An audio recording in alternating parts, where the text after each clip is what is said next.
За яг хөө дотоодод болж өнгөрсөн цагаач иргэдийн гол төлөө анхаарал байсан мэдээг товчож хэрэглээ. Өнөөдөр Бямгаргийн байдлаар бол өнөө өглөө бас товч мэдээлж байсан. За Америкийн эзэн улс Венесуэл улсын эсрэг цэргийн ажиллагаа явуулж, улмаар тус улсын ерөнхийлөгч Мадурог баривчилж, Нью-Йорк мужид авч ирсэн тухай. За энэ мэдээ бол олонний анхаарлыг татаж байна.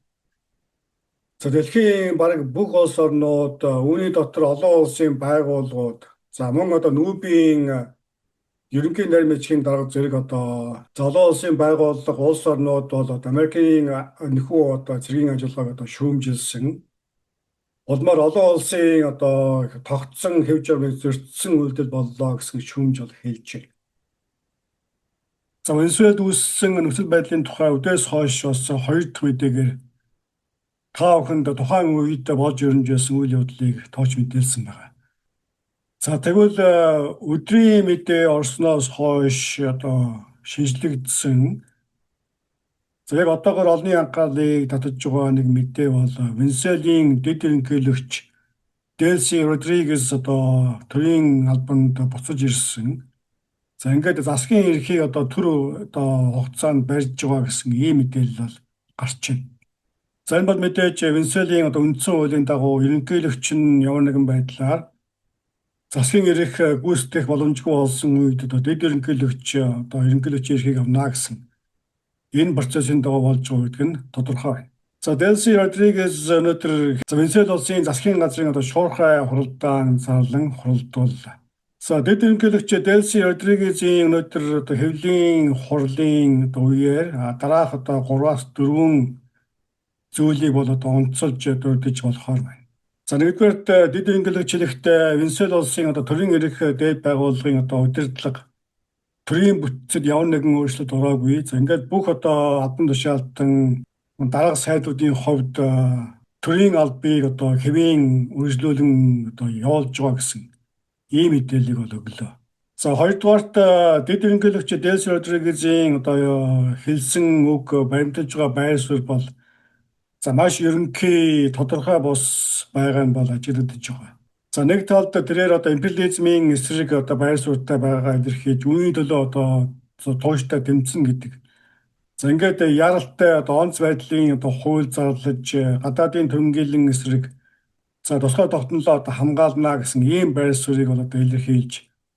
За нөгөө талд Америкийн нэгдсэн улстай зөвшөлдсөх процессыг эхлүүлэх тухай ийм мэдгдлийг бол хийсэн. Энэ бол мэдээж үүссэн нөхцөл байдалтай холбоотой. Венесуэлийн төрийн эрхтэй байгууллага удирдлагуудын хувьд шоконд орсон. Ингээд цаашдаа нөхцөл байдал хэрхэн үргэлжлэх тухай ямар нэгэн бодиттой тодорхой ойлголт байхгүй байгаа гэдэг нь ийхүү харагдаж байна. За гуравдугаарт нь бол дэд ерөнхийлөгч Делси Родригесийн хувьд бол Америкийн нэгдсэн улсын зүгээс тавьсан тус улсын ерөнхийлөгчийн албыг хаших саналыг хүлээж аваагүй. За харин дэд ерөнхийлөгчийн албан тушаалд түр хугацаагаар үр гүйцэтгэж байгаа гэдгээ илэрхийллээ. За энэ нь мөн Америкийн нэгдсэн улсын зүгээс тавьсан шаардлагын дагуу Венесуэл улсад засгийн эрх тогтоох энэ процесс бас тодорхой бос байр суурьтай байгаа гэдэг нь тодорхой байна. За мөн тэрээр Николас Мадурог суллахыг шаардаа. За үүний хариуд Венесуэл улсын хувьд Америкийн нэгдсэн улстай шууд яг хэлэлцээрт орж суухад бэлэн гэсэн утгатай зүйлсийг бол ярьж байна. За ингээд дөрөвдүгээрт нь бол Трампын засгийн газар Венесуэлийн сөрөг хүчин Мария Корина Мачадог ийхүү төрийн эрхэнд шууд тавилгүйгээр тус улсын хуулийн дагуу сонгогдсон Делси Родригесийг ийхүү төрийн эрхэнд тавьж байгаа нь. За мэдээж тус улсын дотоодод иргэний дан үүсгэхээс сэргийлсэн алхам гэж үзэж болохоор байна. За тиймээс Америкийн засгийн газар бол энэ удаад тус улсын хуулийн дагуу сонгогдсон ажиллаж байсан төрийн албыг хэвээр үлдээх. За ингээд энэ замаар 50 замаар засгийн эрхийг өөр улс төрийн хүчин шилжүүлэх ажлыг төлөвлөсөн гэдэг нь ийхүү тодорхой байна.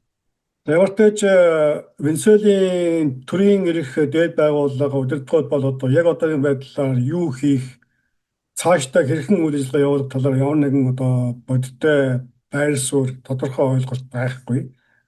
За ингээд мэдээж тэдний зүгээс ямар нэгэн Америкийн нэгдсэн улсын эсрэг бодлого явуулсан нөхцөлд Америкийн нэгдсэн улсын ерөнхийлөгч Трампын хэлснээр хоёр дахь удаагийн цэргийн ажиллагаа явах бүрэн үндэслэлтэй байгааг ойлгож байгаа гэдэг нь тодорхой байна.